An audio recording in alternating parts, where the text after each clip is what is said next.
opted to do the following. You might have said, well, I know based on what we discussed earlier, because I've got two terms in the numerator divided by the same denominator, those terms in the numerator share the same denominator, so I can separate them.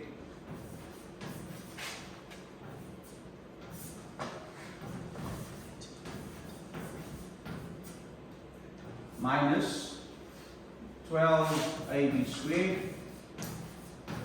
divided by negative 2ab squared.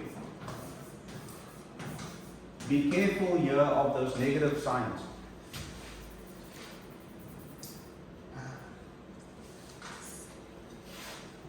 Okay, so now I deal with them individually. Do you see that the first term in that expression now is just going to be what?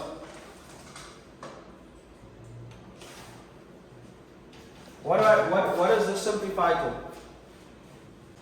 So what do you say then? It's 1. Right?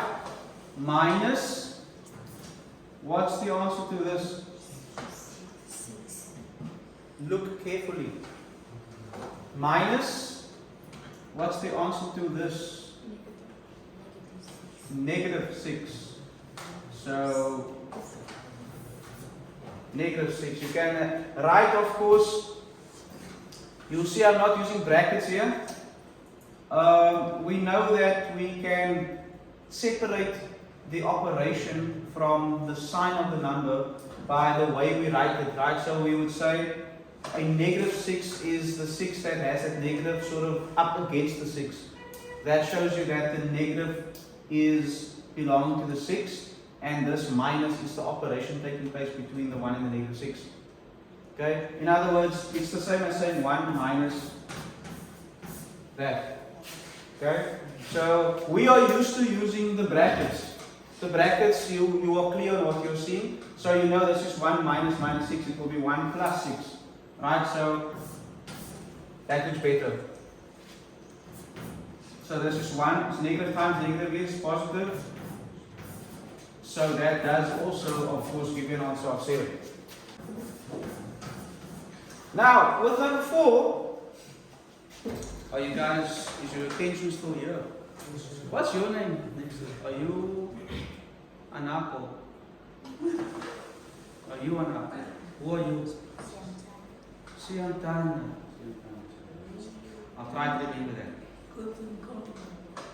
Yeah. Anyway, in the previous expressions, we had options. I mentioned that word, we had options. And we could sort of approach those expressions in two different ways if we want to simplify them. What about this expression? First of all, there's one term. We know that now. It's a fraction. In the numerator, there are two terms.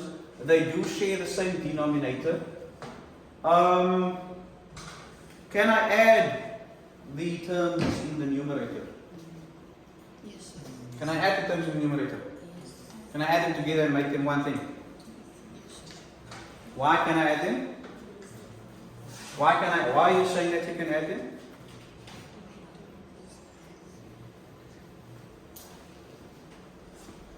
Yes? Why can I add them so? Siamana? What is that? You can't add them. Siamana says you can't add them. Who's still saying that you can add them? He says that they are like terms. He says that the terms in the numerator are like terms. See, I don't know why are you saying that I can't add them? You are saying that they are not the same, meaning they are not like terms. He's saying they are like terms. You're saying they are not like terms. So who is right? How do we know which one is correct? What determines like terms? Yes. bases and the exponents must be the same. Specifically, the exponents must be in the right places. You know, if there's more than one variable involved. Do they have the same base and do they have the same base?